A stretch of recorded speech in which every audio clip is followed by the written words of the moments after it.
I want to ask you to put on another hat, that of the chairman of the Human Rights Committee.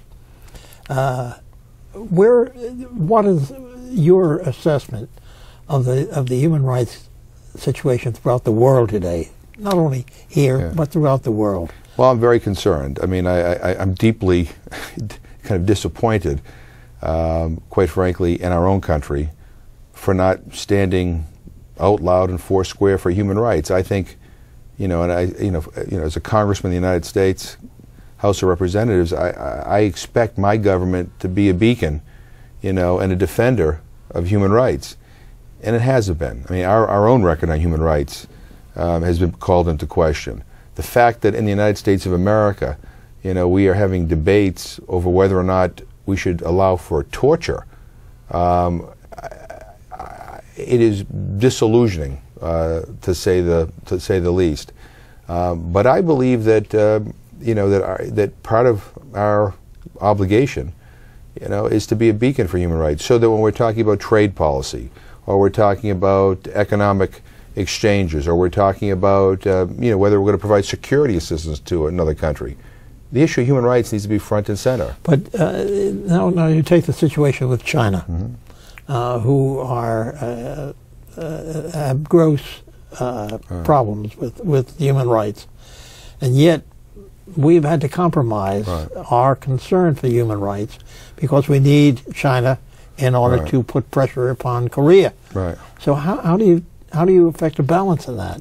Yeah, I think that I understand the complexities of foreign policy, but when we're fuzzy on the issue of human rights, then it becomes even more difficult when something terribly, really atrocious happens to be able to speak out. I mean, on the issue of China, I got to be honest with you. If I were the President of the United States, I wouldn't have gone to the opening of the Olympics. Not only because of what's happening in China, but because of China's support for the government of Sudan, and what's going on in Darfur. There's a genocide there. I mean, I visited the refugee camps, on the Chad-Darfur border. I interviewed scores and scores of people with the most horrific stories, and that government of Sudan basically is there and in existence mostly because China buys up all its oil and China provides them weapons, and helicopters. I mean, at a minimum, stop that. And they haven't.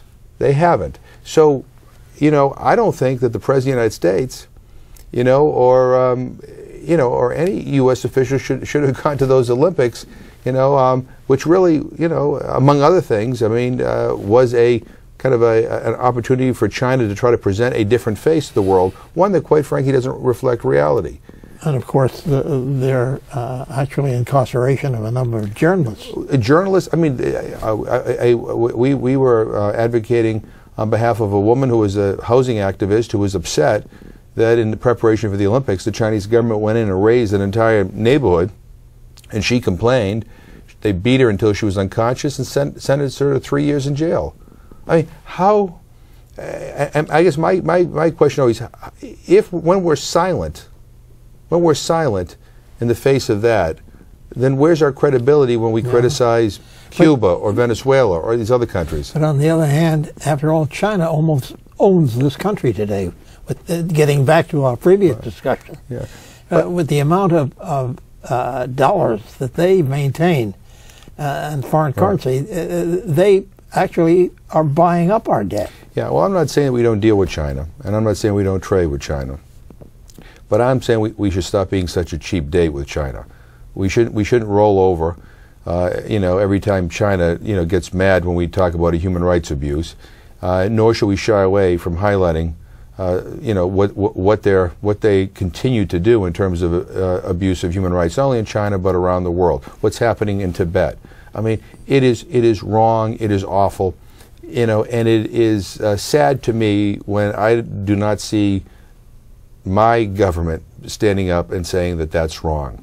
Now, look, we're not perfect, and look, I criticize my own government every bit as when they do things wrong, every bit as much as I criticize some of these other countries. We all need to live up to a higher standard.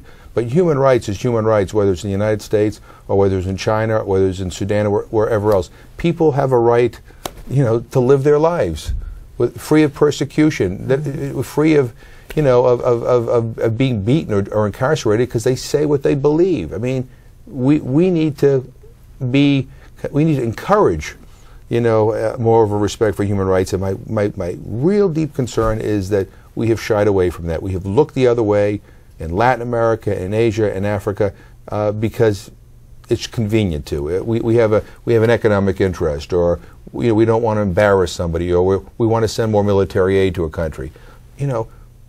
We should just be true to our convictions, and we need to go back to the basics. Underlying all of this, and we could talk for a couple of hours.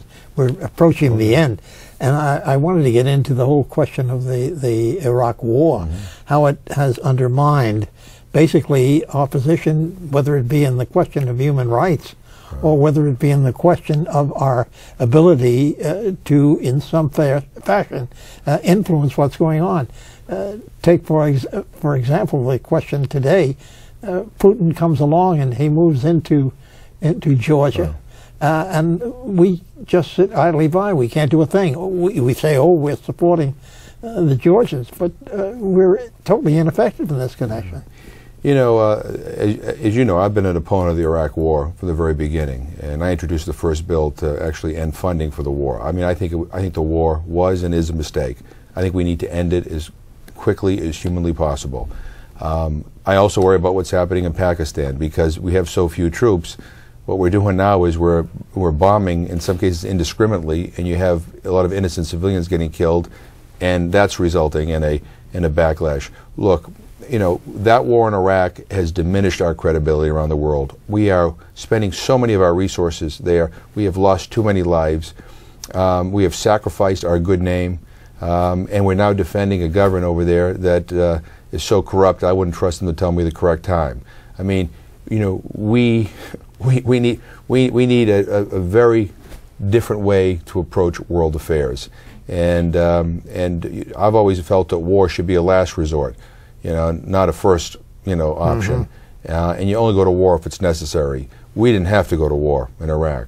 There were no weapons of mass destruction. Weren't there, and we have a minute to go, weren't there human rights excesses by that government too? Well, there were human rights, but every human rights abuse in the world, I'm not advocating that we invade their country. There are other ways to advance human rights. But the bottom line is, there continue to be human rights abuses, even by the government we support in Iraq. We need to get out of there as quickly as possible. And we need to, in this country, come up with a policy, a foreign policy, where human rights is front and center. We stand, foursquare and out loud for human rights. That's my view. I mean, I don't know how you can go wrong. And people all around the world expect that of us, and we don't live up to those standards. They're very, very disappointed in us. Well, very happy to have you here, and very happy to have a champion like you. Well, I'm delighted to be here. I look forward to doing this again. I would hope that you would come back on almost a regular basis. I'd love because to. there are so many things that are underlying, really, the dire situation which we are in today, and in the world as well. Thank you again. Thanks a lot. And as I say, I hope you'll take time out to discuss some of these things with us again in the near future. Thank you. Now until next week at the same time, this is Lester Wolff saying so long from Washington. Very good. I thank you.